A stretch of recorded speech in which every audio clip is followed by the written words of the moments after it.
Hi, we're back here from American Elgin today, and we're going to be talking about another of the 30 jewel American-made self-winding Lord Elgin watches.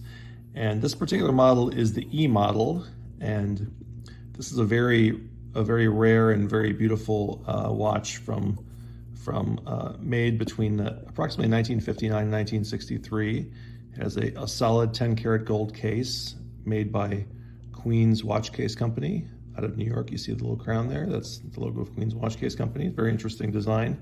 We'll talk a bit about this watch.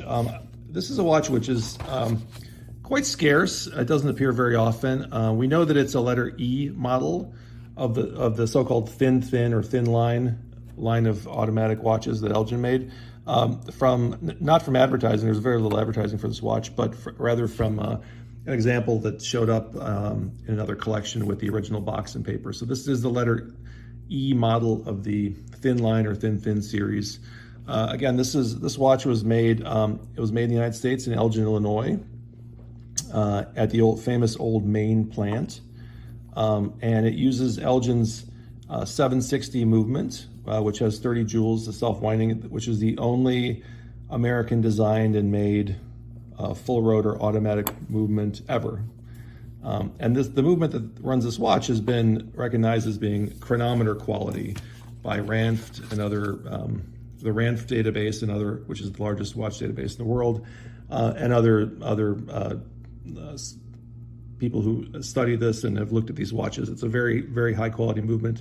At 30 jewels, it has the highest jewel count of any Elgin watch ever made, actually, in the 100+ year history that Elgin made watches in the United States. Now this watch, there's a nice ad for this watch, which we can show you. This actually was an ad that appeared in print, so it wasn't even a newspaper ad. This is a magazine ad. And you can see this is, of course, the same watch here. I'll just rotate it. You can see this is the same thing. And very lovely. And we talk a little bit about what the ad says. So it gives us this ad actually, interestingly, gives us an insight into how these watches were made. So ad says 180 days before Christmas. So presumably this ad was put in the papers, let's say around June, July. And it says, "We started work on this watch sometime last June. Every Lord Elgin takes that long to complete a full 6 months of constant fussing and adjusting and checking." So that's an interesting fact. So that tells us that these Lord Elgins took half a year to make, each one of them. And the first ones were sold in the 30 jewel series. The first ones were sold actually in mid-1959. So we know that at the earliest, these watches would have started being made at the end of 1958.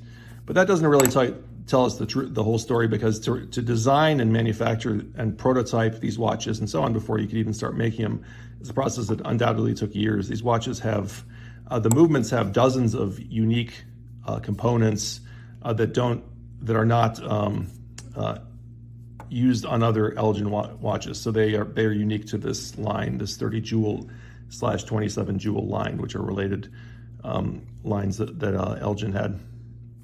So you can see here, it took 6 months to make these watches, and the price at the time, you can see if we scroll down here, we'll see the price was $100, which seems like a tremendous bargain. $100 is, wow, that seems like very cheap for a solid gold watch. But of course, in 1960, money was worth, the dollar was worth a lot more than today. As we talked about in other videos, the minimum wage in 1960 was $1 an hour. So if you made twice the minimum wage, you made $2 an hour. And on top of that, the price of gold was quite a bit lower than today. Actually, gold was pegged to the US dollar at $35 to 1 pure ounce of gold. So, and today that same amount of gold is over 3,000 US dollars. So the price of gold's gone way up. Back then, these solid gold watches were a bargain, but they're also a bargain for the reasons of the technology that they included, which was as Dr. Roland Ranft, who ran the Ranft watch database. He's one of the leading, or maybe the leading scholar and most knowledgeable about watch movements in the world. He was a German guy. He talked about numerous times about really how technologically advanced these automatic watches were. So apart from just being really cool American-made watches. They're actually objectively very impressive watch movements, and paired with these beautiful solid gold cases, they really are very impressive and quite rare.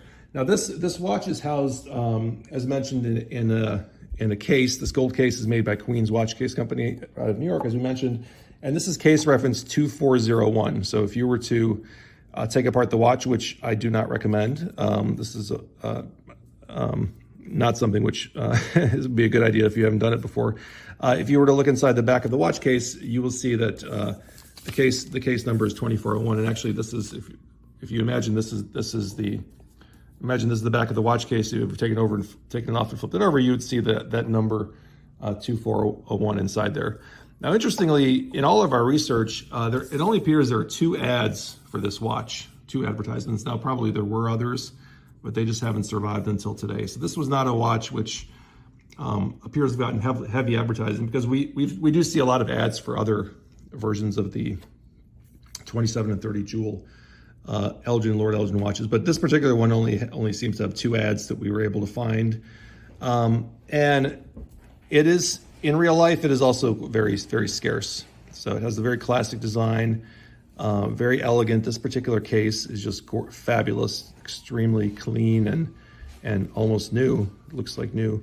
And it's just a very scarce watch. It doesn't appear very often, and it has a very classic design. It's a 33 millimeter case. So for the time, quite a good size case for a men's watch. I'll just compare it again to a coin from that era. This is a $50 coin, which was the standard coin that was used in commerce in 1960, and this coin is 30.5 millimeters. So this $50 coin is quite large. People don't use them anymore because they're considered to be too big to carry around. But the watch case was even larger than, it was 33 millimeters. It was a couple millimeters larger than this $50 coin.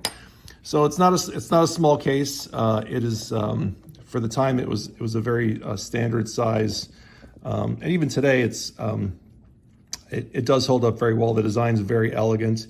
It doesn't really speak to 1960s, this design. It's actually more of a timeless design. But it just works very well together, the case plus the dial. It's held up really well over time, and it's kind of a testament to the classic designs that Elgin made in the Lord Elgin line. If you want to find out more information about these watches, the 27 and 30 jewel self-winding watches, which Elgin made in the please visit AmericanElgin.com, where we provide information on all of these watches. Thank you.